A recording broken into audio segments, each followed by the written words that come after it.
when she was in Australia last, we were the only commercial company she came to visit because, and she made the point when she was with us, she actually in our boardroom leant over the table and said, you have such a responsibility here in South Australia to get these business models up and running because currently you've got the worst of everything and you're going to have the best of everything, and you need to develop these business models because the rest of the world needs it. It's as simple as that. Just to give you a bit of an understanding of where gas and coal is at the moment. So when you look at gas, you look at the estimated floor price of gas now coming out of the ground. It's about $8 a gigajoule. You've got haulage costs of about $1 a gigajoule. Now to convert that from gigajoules to megawatt hours in energy, you multiply it by the heat rate. So the heat rate of our most efficient plant in South Australia, Pelican Point, is 8. You get a floor price of $72 a megawatt hour, or you convert that to home prices, 7.2 cents a kilowatt hour. But on top of that, you've got to add your operating costs, your asset return that you want to get. You're ending up with a floor cost or a wholesale cost of about $84 to $92 a megawatt hour, or 8.5 to 9.2 cents a kilowatt hour. Now, we're contracting new renewable energy right now for close to half that. Now, that's before the scale of renewables really kicks in, before we get our own plants on the ground, and that price is only going to start coming down.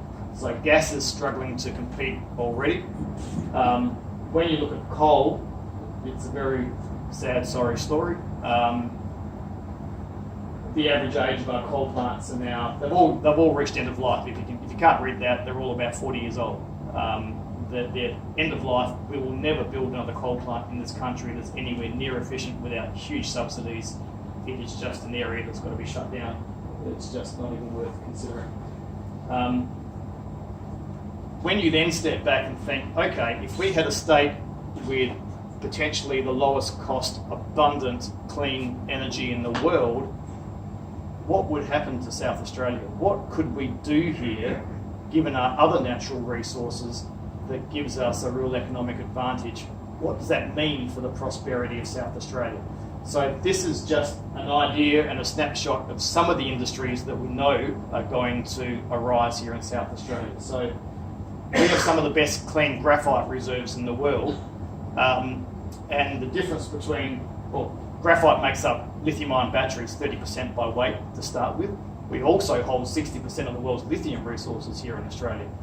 The difference between what you dig up and what goes into these batteries is a highly refined form of graphite and lithium. That is just electricity. So if you have abundant low-cost electricity, you can suddenly refine these elements. Silicon that goes into solar panels, the difference between what you dig up and what goes into solar panels is a highly refined form of silicon. That's just electricity. We currently dig up and export yellowcake or raw uranium. We can enrich that uranium and send it overseas. There'll be plenty of economies that still run on a nuclear energy sector for years to come. It is a low carbon technology. It won't compete with renewables in this country. We've done that through the Royal Commission, and I was part of that, Ross was part of that. So in this country, we won't have nuclear generation. Other countries there will be, but we can enrich that uranium and send it overseas, and that is just a lot of electricity. Hydrogen. Now, this is going to be the big ticket item in the future, and hopefully we have the political willpower to make this happen in South Australia. But creating clean hydrogen is just running electricity through water and separating it into its elements of hydrogen and oxygen. And you do that through these massive hydrolyzer farms that will eventually be setting up in South Australia. We've got a 20 megawatt pilot facility going outside of Port Lincoln soon. There's a 1.25 megawatt pilot plant going into Tonsley soon. But countries like Korea and Japan and many others are setting themselves up as hydrogen economies. They will run on clean hydrogen.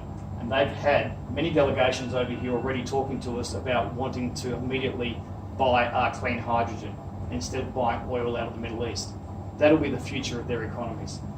And you've got companies like Kawasaki in Japan already building these massive hydrogen tankers, liquid hydrogen tankers, to come and get it. So that potentially takes us to that last point on that slide. We could be the Middle East of the new world. And that's reality. It might seem like a far-fetched a fairy tale, but it's really a possibility.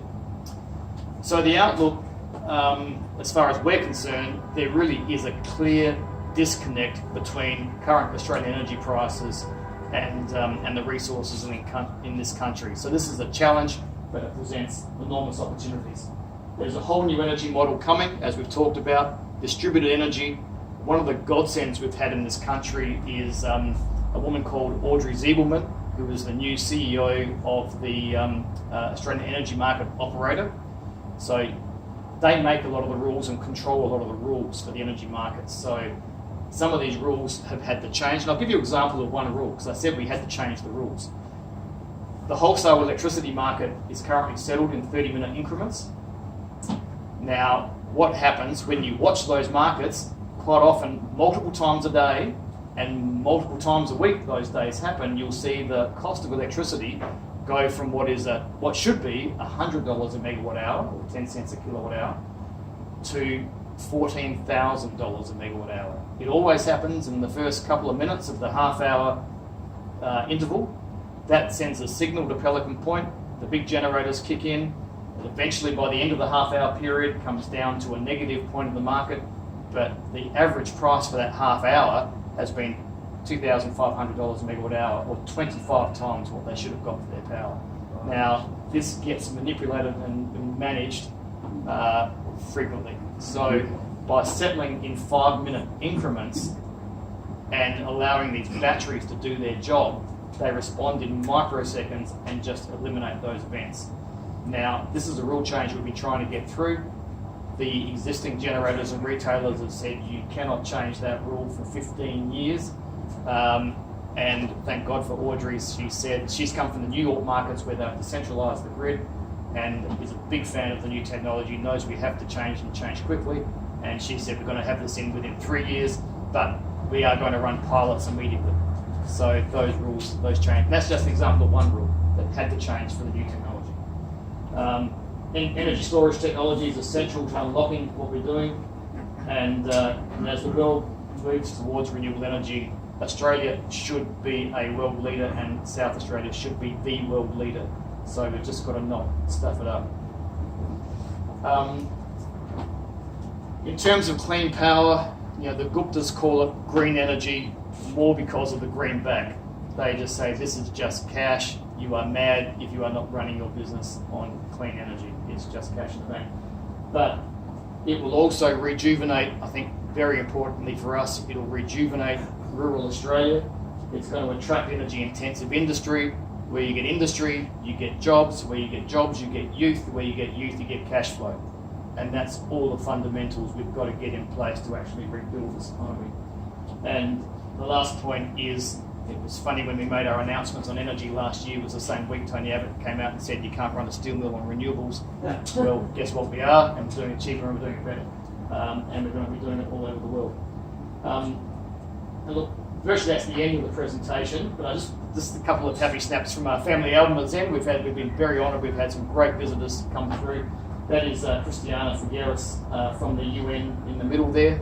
Amazing woman, and an incredible, I just hope we can meet our Paris obligations, because we're currently sitting at 1 degree above industrial temperatures.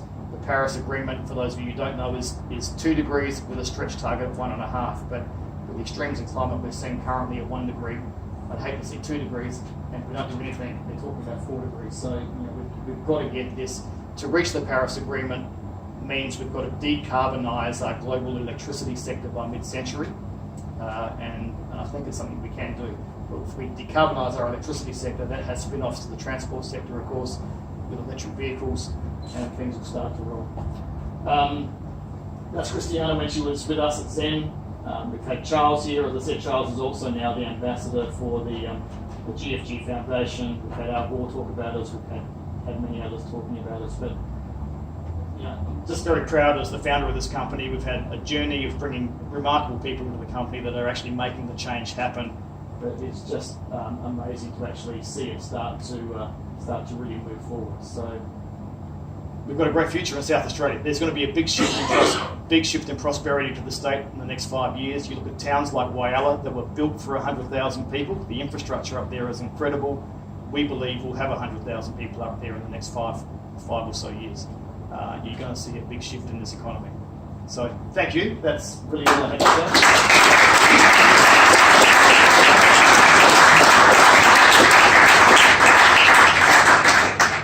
And so, was there any questions? I just want to say thank you. I've got a first question. Yeah. When's battery prices going to come down? I want to put one in my home. Yeah, they will come down.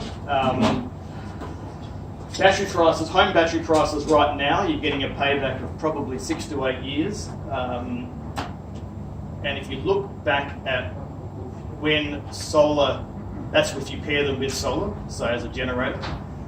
If you finance them, then you're looking at about 10 years. So it depends on what sort of view you have of your power. If you put batteries in, of course, you get a high penetration of solar energy day and night, which is important. You get backup power, which can be important depending on what your personal aspirations are, and you'll probably get a neutral energy cost over 10 years. When are the costs going to come down? They will come down with scale. They're talking about 28,000 projected battery installations in Australia this year, and I think it's going to double from that the year after, from what we understand. But as a solar company, and we were in from the very early days, when paybacks got to 7 years, when we started the solar business, paybacks were 12 to 15 years. It was only early adopters. When it got to 10 years, the market started to move. When it got to 7 years, the market went like that. The market's starting to move with home batteries now, and I think it's going to start to climb. Rich.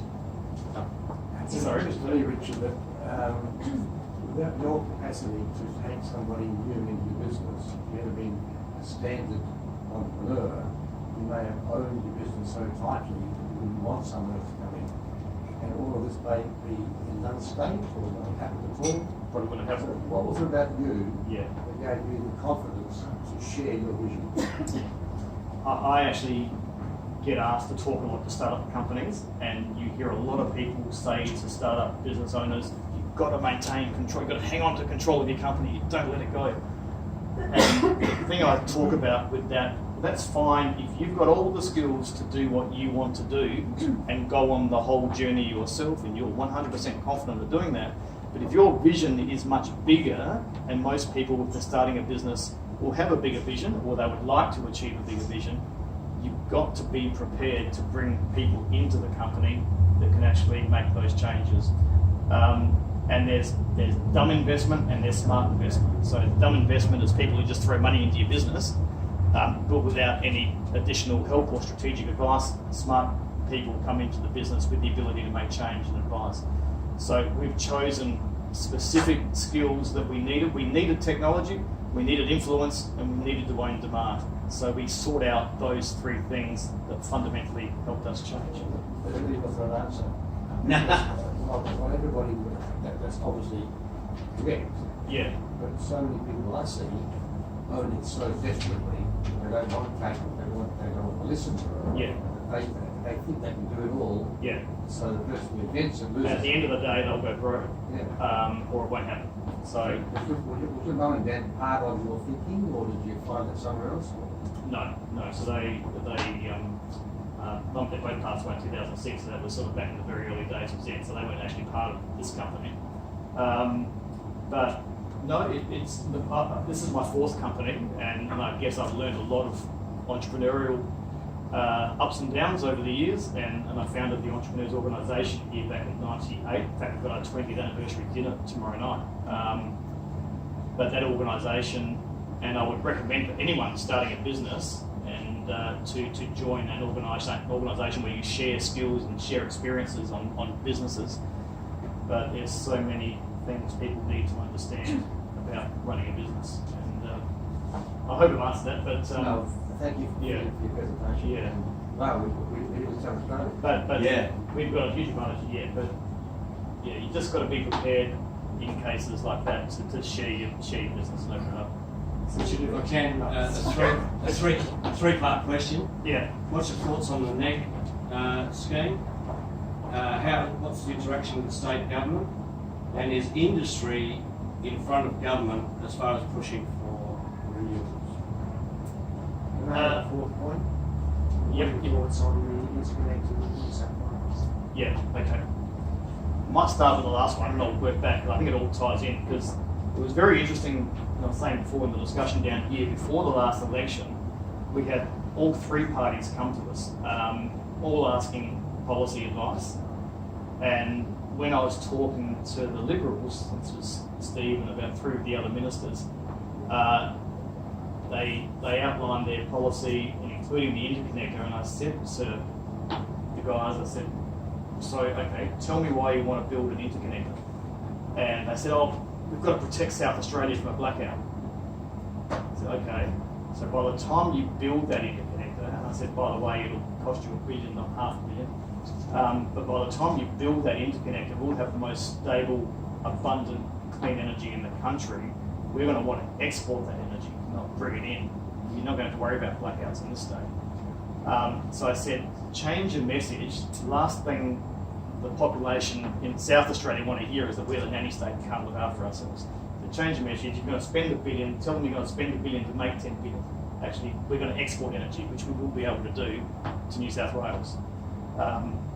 And he took that on board. And each public talk I saw after that, he actually said, no, we're going to build this thing.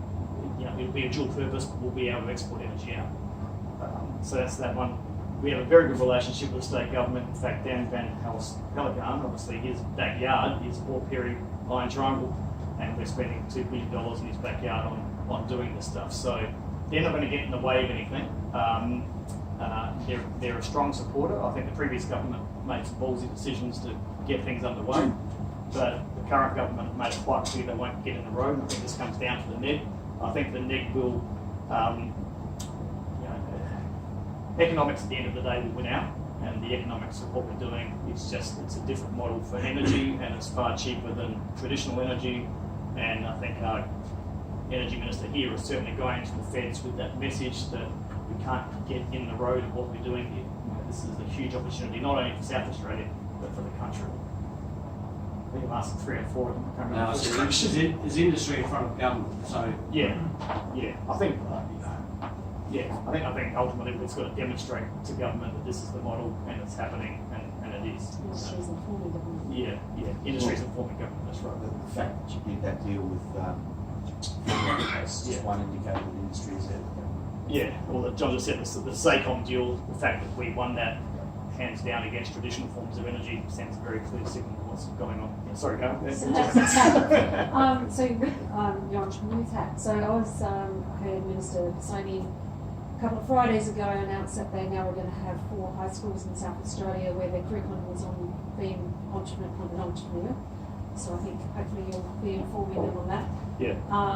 But around the solar panel side of things, with Tindo Solar being the only manufacturer in the whole of Australia, is that something, if we're going to have more and more homes, that we need to have more manufacturing around the solar panels in South Australia and Australia? Yeah, so we're not, because a lot of the products that are being brought in are substandard.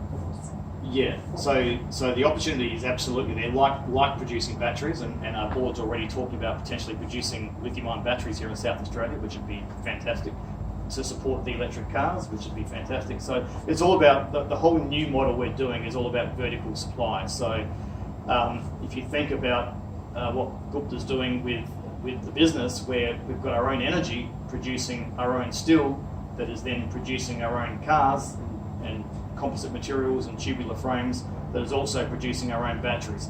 So the old business model from the 60s and 70s, where you owned your supply chain, and this can be relevant to solar panels as well, his theory is, why would you pay margins up the supply chain and add cost to the supply, and at the same time lose control of your quality when you can own your supply? So we went to this outsource model in the 80s and 90s and probably early noughties. Now it's sort of dragging it all back into the good old days of vertical supply and owning your supply chain. But just like we're looking at building batteries and refining our elements, we could be doing the same with solar panels. Now, interesting point to note with Tindo actually don't produce anything in South Australia. They assemble 100% imported components. So it'd be great if we could actually use local components instead of imported components. So that's, I think, we're going to get to. Yeah. Yeah. And I just, what I should have said at the beginning was, Yeah. thank you so much for accepting my invitation. It was an incredible presentation and exciting. And we have a number of students here. Yeah. So if you're looking for any future talent, Yep. they're in the room right now. And with your the foundation, I'm excited to hear more about that. So. Yeah, absolutely. So I think if you talk to the universities, they're engaged with the GFG Foundation, and that will provide that pathway for the students. I didn't see too many people close their eyes. It's a bit of a heavy topic. I'm sorry, but it is exciting for the state. So. Just a question on the supply of engineers to do all this in the future. Yeah. The defence sector is going to be taking most, if not all, all they can get. Yeah. How do you see the energy sector growing? Because it sounds like it could be as big. Yeah. That's an absolute challenge. So we've got multiple sectors growing at the same time. So you've got defence, you've got energy, you've got other and all these new industries that I've pointed out. They're all going to require that same sort of talent. So we're going to have a real drain on our engineers, and it's at a time when those STEM subjects have not been so popular at school, and so we've taken the dive the other way where we've got to pull it back really sharply. So don't have the answer, but it's something we've got to change. There are a few projects in the pipeline at the moment, so we need to have a Yeah. review about that. Yeah. Right. Sorry, question. I'm a big fan of all of this, but what about the move to integrated solar collectors like the Tesla tiles? Do you see that as being the next step into solar generation? Yes. We looked at integrated solar tiles 10 years ago. That doesn't work. The reason, by putting a small solar cell into a traditional tile, just is not the right physical format for an efficient solar collector. What needs to be done, and would look a lot better, is actually rethink, redesign. This is where the entrepreneurs and your innovators come into it. Rethink what a solar roof should look like. It really should be one sleek black glass panel that would look really modern, really nice, and would be a 100% efficient collector, as opposed to little solar cells embedded inside the tiles. That just adds enormously to the cost of the tile and adds an inefficient solar collector. Whereas the future of solar, when you've got to power your electric car and you've got to power your house, it's all about the energy you collect per square metre. When you dwindle that down, you're actually going the wrong way, not the right way. And so we've just got to rethink. So do you see solar paint or solar coatings as being part of that? Yes, absolutely. But again, it's an efficiency issue. Right now, they're all being developed. So solar paint is about passing electrons through different layers of paint, but you're looking at 2, 3, 4% efficiency compared right now. That's going to change compared to traditional solar panels right now that are 20-22% efficient. So when you're taking a fifth or a sixth of the efficiency, you need 6 times the roof space, which is already a scarce commodity, to generate the same power. When really in the future, if an average house consumes 20 kilowatt hours a day, and then you add an electric car that needs another 20 kilowatt hours a day, you've got to double your generation, not halve it, or reduce it. So. Do you see a Sorry, let's check in there. I'll keep listening. Sorry. Do you see a future for almost like solar roadways, panels in roads, because you've got this massive infrastructure? Yeah, I just think there's so much land on either side of the road that could be used for a much cheaper solar farm than putting. I think there'd be a great opportunity for LED lights to be embedded in roads, because you could change your signalling on the roads and arrows and all sorts of things and introduce colours on the road. I don't think it's the most efficient place to collect energy.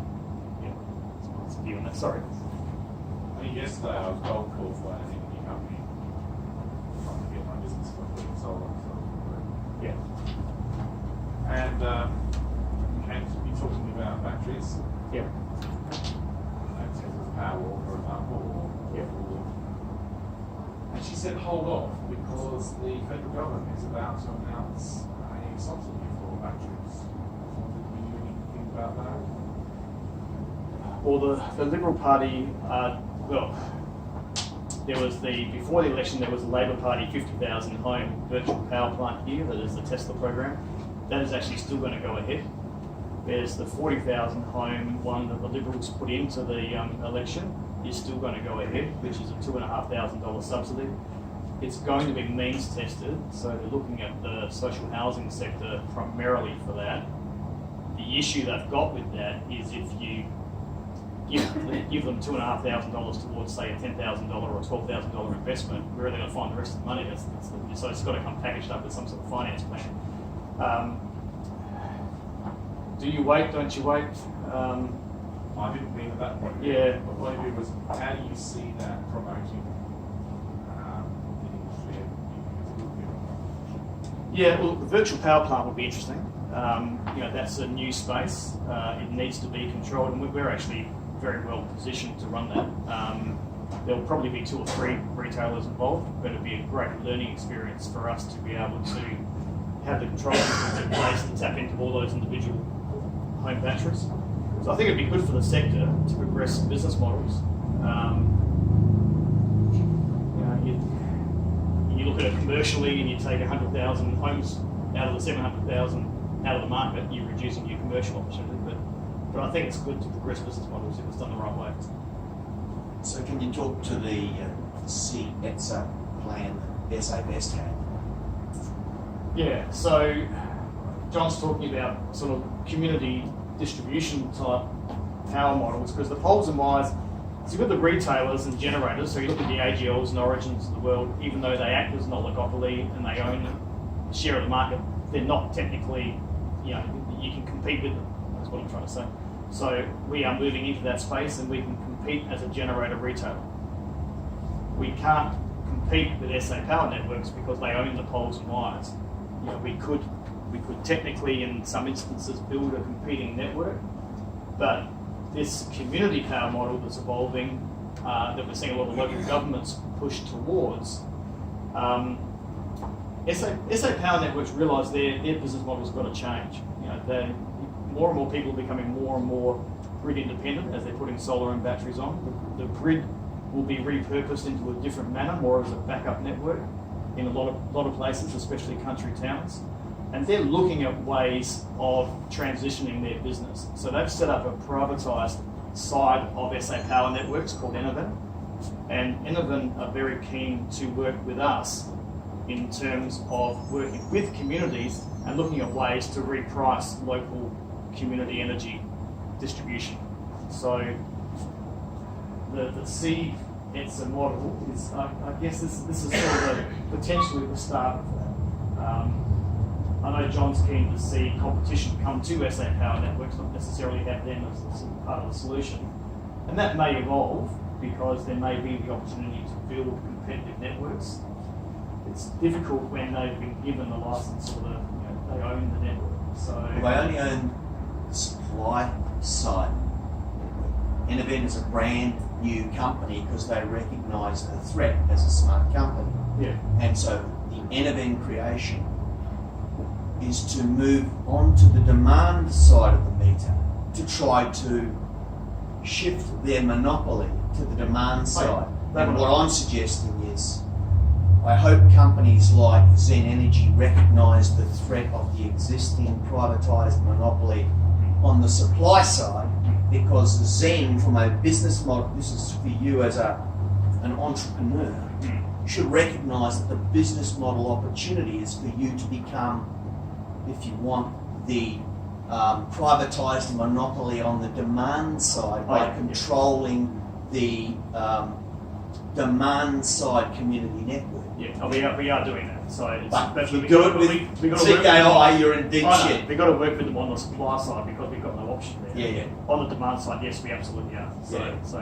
in terms of microgrid, in terms of new communities where we can build out our own behind the meter networks, we absolutely are. So that's an opportunity.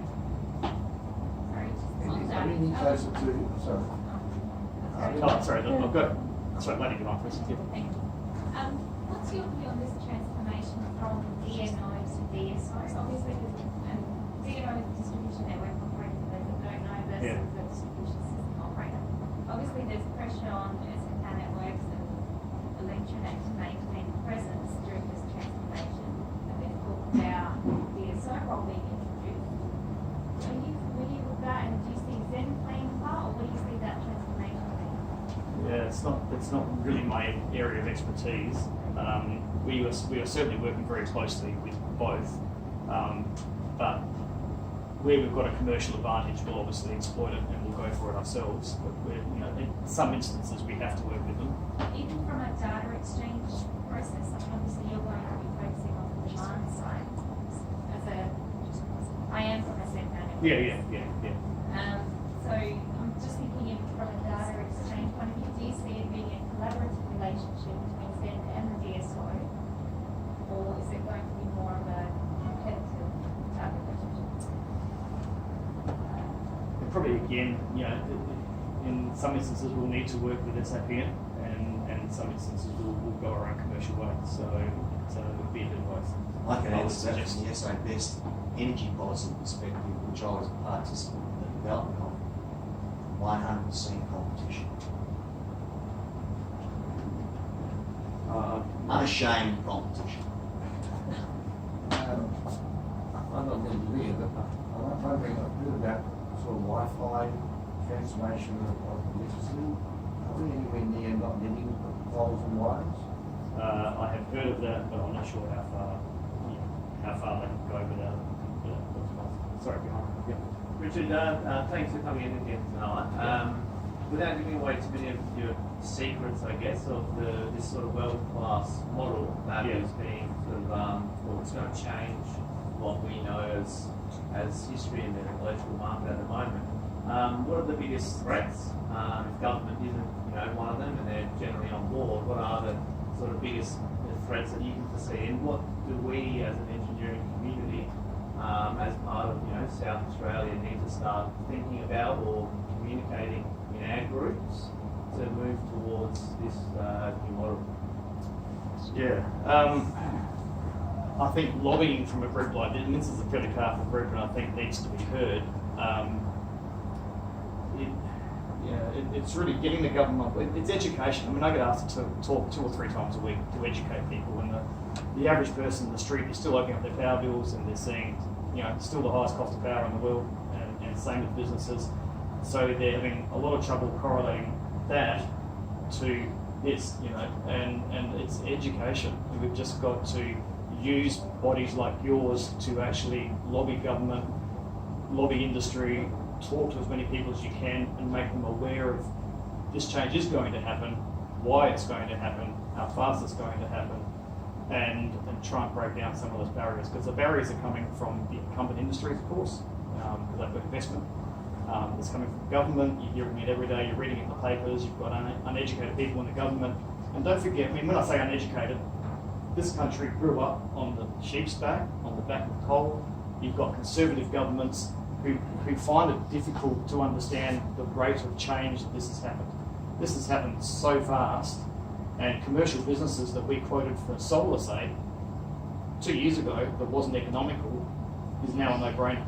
And people think, what happened in 2 years? And it's even worse because it's accelerating. It's accelerating, it's going like that. And as